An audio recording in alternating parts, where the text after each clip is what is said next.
परमेश्वर की स्तुति, महिमा और धन्यवाद हो। भजन संहिता अध्याय 79। हे परमेश्वर, अन्य जातियां तेरे निज भाग में घुस आईं, उन्होंने तेरे पवित्र मंदिर को अशुद्ध किया और यरूशलेम को खंडहर बना दिया है। उन्होंने तेरे दासों के शवों को आकाश के पक्षियों का आहार कर दिया और तेरे भक्तों का मांस वन पशुओं को खिला दिया है। उन्होंने उनका लहू यरूशलेम के चारों ओर जल के समान बहाया और उनको मिट्टी देने वाला कोई न था। पड़ोसियों के बीच हमारी नामधराई हुई, चारों ओर के रहने वाले हम पर हंसते और ठट्ठा करते हैं। हे यहोवा, तू कब तक लगातार क्रोध करता रहेगा? तुझ में आग की सी जलन कब तक भड़कती रहेगी? जो जातियां तुझको नहीं जानती और जिन राज्यों के लोग तुझसे प्रार्थना नहीं करते, उन्हीं पर अपनी सब जलजलाहट भड़का। क्योंकि उन्होंने याकूब को निगल लिया और उसके वासस्थान को उजाड़ दिया है। हमारी हानि के लिए हमारे पुरखाओं के अधर्म के कामों को स्मरण न कर।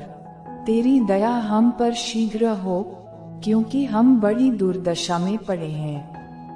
हे हमारे उद्धारकर्ता परमेश्वर, अपने नाम की महिमा के निमित्त हमारी सहायता कर और अपने नाम के निमित्त हमको छुड़ाकर हमारे पापों को ढांप दे। अन्य जातियां क्यों कहने पाए कि उनका परमेश्वर कहाँ रहा? अन्य जातियों के बीच तेरे दासों के खून का पलटा लेना हमारे देखते उन्हें मालूम हो जाए। बंदियों का कराहना तेरे कान तक पहुँचे, घात होने वालों को अपने भुजबल के द्वारा बचा। हे प्रभु, हमारे पड़ोसियों ने जो तेरी निंदा की है, उसका 7 गुना बदला उनको दे।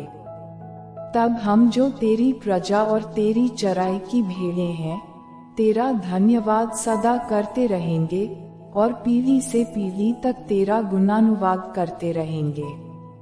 भजन संहिता अध्याय 80।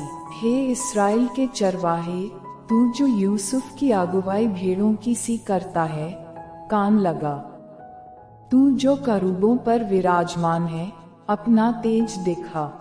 एफ्रेम, बिन्यामीन और मनश्शे के सामने अपना पराक्रम दिखाकर हमारा उद्धार करने को आ। हे परमेश्वर, हमको ज्यों का त्यों कर दे और अपने मुख का प्रकाश चमका, तब हमारा उद्धार हो जाएगा। हे सेनाओं के परमेश्वर यहोवा, तू कब तक अपनी प्रजा की प्रार्थना पर क्रोधित रहेगा? तूने आंसुओं को उनका आहार बना दिया और मटके भर भर के उन्हें आंसू पिलाए हैं। तू हमें हमारे पड़ोसियों के झगड़ने का कारण बना देता है और हमारे शत्रु मनमाना ठट्ठा करते हैं। हे सेनाओं के परमेश्वर, हमको ज्यों का त्यों कर दे और अपने मुख का प्रकाश हम पर चमका, तब हमारा उद्धार हो जाएगा। तू मिस्र से एक दाखलता ले आया और अन्य जातियों को निकालकर उसे लगा दिया। तूने उसके लिए स्थान तैयार किया है और उसने जड़ पकड़ी और फैलकर देश को भर दिया। उसकी छाया पहाड़ों पर फैल गई और उसकी डालियां ईश्वर के देवदारों के समान हुईं। उसकी शाखाएं समुद्र तक बढ़ गईं और उसके अंकुर महान तक फैल गए। फिर तूने उसके बाड़ों को क्यों गिरा दिया कि सब बटोही उसके फलों को तोड़ते हैं? जंगली सूअर उसको नष्ट किए डालता है और मैदान के सब पशु उसे चर जाते हैं। हे सेनाओं के परमेश्वर, फिर आ, स्वर्ग से ध्यान देकर देख और इस दाखलता की सुधि ले। यह पौधा तूने अपने दाहिने हाथ से लगाया और जो लता की शाखा तूने अपने लिए दृढ़ की है, वह जल गई, वह कट गई है। तेरी घुड़की से वे नष्ट हो जाएं।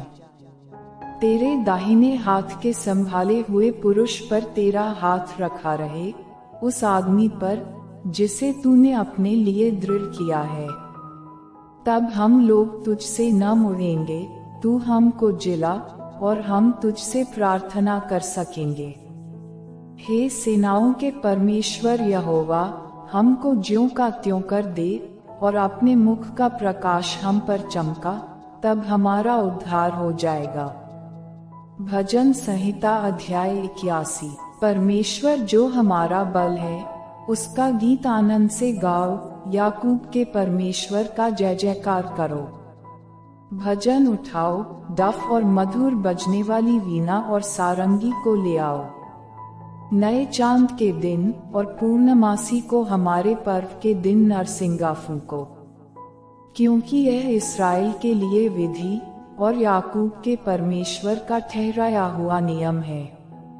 इसको उसने यूसुफ में चितनी की रीति पर उस समय चलाया जब वह मिस्र देश के विरुद्ध चला। वहां मैंने एक अनजानी भाषा सुनी, मैंने उनके कंधों पर से बोझ को उतार दिया, उनका टोकरी ढोना छूट गया। तूने संकट में पड़कर पुकारा, तब मैंने तुझे छुड़ाया। बादल गरजने के गुप्त स्थान में से मैंने तेरी सुनी, और मरीबा नामक सोते के पास तेरी परीक्षा की। सेला, हे मेरी प्रजा सुन, मैं तुझे चिता देता हूँ। हे इस्राएल, भला हो कि तू मेरी सुने। तेरे बीच में पराया ईश्वर न हो, और न तू किसी पराये देवता को दंडवत करना। तेरा परमेश्वर यहोवा मैं हूँ, जो तुझे मिस्र देश से निकाल लाया है। तू अपना मुंह पसार, मैं उसे भर दूंगा। परंतु मेरी प्रजा ने मेरी न सुनी, इस्राएल ने मुझको न चाहा। इसलिए मैंने उसको उसके मन के हठ पर छोड़ दिया, कि वह अपनी ही युक्तियों के अनुसार चले। यदि मेरी प्रजा मेरी सुने, यदि इस्राएल मेरे मार्गों पर चले, तो मैं क्षण भर में उनके शत्रुओं को दबाऊं और अपना हाथ उनके द्रोहियों के विरुद्ध चलाऊं। यहोवा के बैरी तो उसके वश में हो जाते, और उनका अंत सदाकाल तक बना रहता है।